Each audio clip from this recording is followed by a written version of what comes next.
to myself. Ken and Red? What'd they say? Red said I got the top score, but I told her I didn't want the promotion. She gave me the look, then Ken asked if I trusted them, at which point I lied and said I had to pee. Are you in the bathroom? Don't answer that. Look, I don't think you have a choice. Of course I do. It's my life. Who picked the shady lady? Bud asked. Red suggested it. Who ordered the wine? Ken. It's over. They've made their pick. The wine is to celebrate, not to cajole. I held the phone to my ear, sat on the toilet with my pants up, and thought about the bizarre unfolding of this impending promotion. In my rookie firefighter years, I'd aspired to reach the rank of captain, if I could make it that far. Once I did, I swore I'd go no further. Captain is the last rank that rides on a fire engine. But I kept going. And now? CAL FIRE's director and chief deputy were lobbying me to become state chief of fire protection, a position 6 ranks above captain, and successor to the director if something took him out of play. Part of me was flattered. It was an impressive job, and I'd be the first female to rise to that position. But the other part wanted to steer clear. I had 22 months before retirement, and liked my current gig as a 2-star chief a floor away from the executive offices. 2 stars were plenty. Why trade them for unknown headaches? You there? Bud asked. Yeah, I'm here. It's just weird. I never wanted this.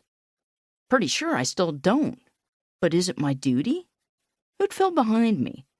What if I can't come home to you on the weekends? What about Brody?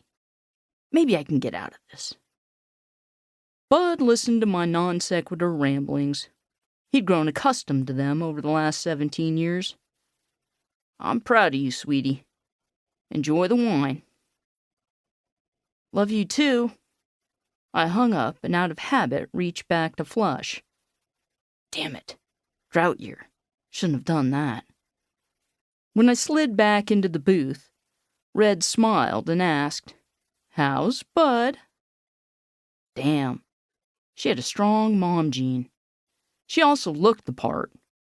Red hair curved in exacting waves, the same every day, framing rosy cheeks and kind, knowing eyes. While motherhood seemed her strong suit, Red's finance wizardry had landed her in Ken's chief deputy spot, a non-uniform position in charge of all the administrative shit everyone in uniform hates. Budgets, information technology, legislative process, etc. Fortunately, Red lived for this stuff.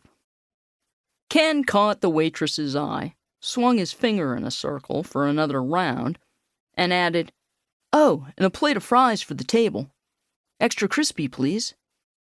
This fucker knew what he was doing, pretending like he had nowhere to go and all night to ply me with alcohol and crunchy fried deliciousness. He sipped his wine and looked around the room, waiting for me to cave. Most people did for him. His cropped salt and pepper hair and piercing blue eyes made a statement. But a boyish sincerity softened the look to melt adversaries.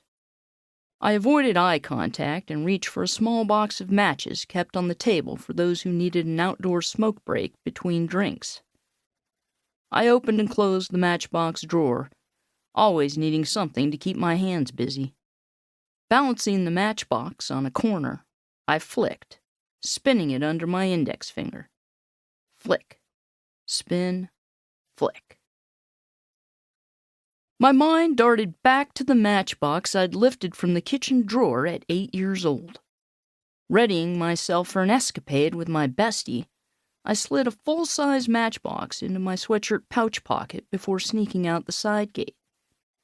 We met at the corner between our houses. Hey, Fat Pat. Hey, Claire Barebutt. We tapped the street sign pole and pulled hoods up to conceal our identities.